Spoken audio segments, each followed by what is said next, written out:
Il faut prier pour connaître Christ. Il faut prier pour connaître l'amour de Christ. Il faut prier pour connaître la volonté du Seigneur. Lui demander tous les jours, Seigneur, accorde-moi la grâce d'être rempli de la connaissance de ta volonté, en toute sagesse et intelligence spirituelle pour marcher d'une manière digne de toi et être entièrement agréable. Même si tu n'arrives pas à faire toute cette phrase, demande-lui seulement, Seigneur, accorde-moi la grâce d'être rempli de la connaissance de ta volonté. Ne me laisse pas aller où tu ne vas pas. Pas un sans toi, pas un pas sans toi, je ne veux rien sans toi.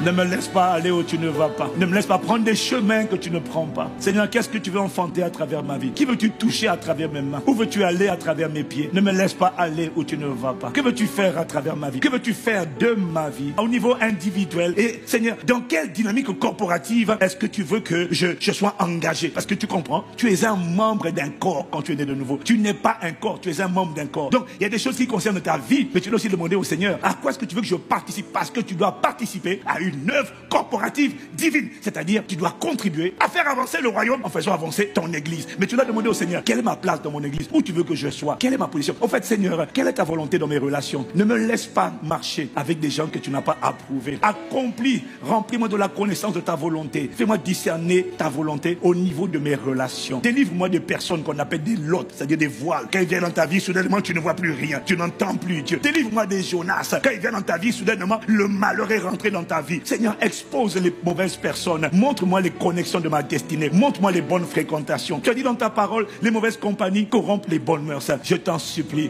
remplis-moi de la connaissance de ta volonté. Fais-moi discerner les bonnes connexions. Fais-moi discerner les pères, les repères. Les pères qui doivent être des repères dans ma vie. Parce que pour Dieu, chacun d'entre nous doit avoir des pères, des mères, des bonnes, des repères dans sa vie. Tout le monde. Ce que tu as sur le plan naturel, tu dois l'avoir sur le plan spirituel. Seigneur, qui sont les pères que tu as plantés dans ma vie? Ne me laisse pas seulement avoir des pasteurs, des frères ou des sœurs. Je dois avoir des pères parce qu'ils posent des bornes. Et c'est ça qui va déterminer ma longévité et mon bonheur sur la terre. Seigneur, accorde-moi la grâce de reconnaître, de ne pas banaliser. Ne me laisse pas banaliser une personne que tu m'as dit de reconnaître comme un père, mais je n'ai pas entendu ta voix. Fais-moi entendre le son de ta voix. Révèle-moi ta volonté et montre-moi comment je dois me comporter. Au fait, Seigneur, pour là où tu veux que j'aille, on y va comment? C'est quoi la feuille de route? C'est quoi tes instructions? On fait comment? Tu m'as dit de faire telle chose. Tu m'as dit de faire telle chose. Mais Seigneur, où sont les ressources? Comment on fait pour les ressources? Quelle est ta volonté? Comment je fais pour déclencher les ressources? Parfois, avant de demander l'argent aux gens, l'argent aux banques, demande au Seigneur, c'est quoi ta volonté? Quand tu vas lui demander sa volonté plutôt, il va te parler. Parfois, il va te dire, non, non, va pas emprunter pour acheter ta maison, là, va pas, pour la voiture, va pas faire un prêt. Tu as déjà, ta situation n'est pas déjà terrible, ne va pas faire de prêt. Pour l'instant, cherche d'abord le royaume, sème d'abord, sois fidèle.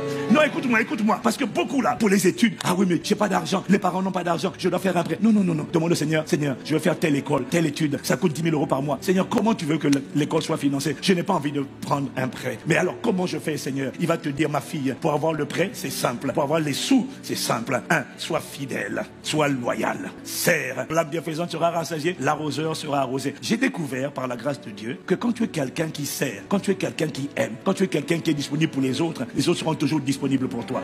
J'ai découvert que quand tu fais le bien, il y aura toujours quelqu'un qui va observer. Il y a toujours des gens qui t'observent. Il y a quelqu'un qui va observer ton cœur, observer ton attitude, et donc tu vas toucher le cœur et qui va prendre plaisir à dire, tu veux faire quoi? Ok, tu n'as pas un problème de provision, tu as un problème d'obéissance à certaines lois. Dès que tu obéis à certaines lois, le bonheur, la grâce, la faveur, la miséricorde vont te localiser. Je prie que ce soit ton partage au nom de Jésus.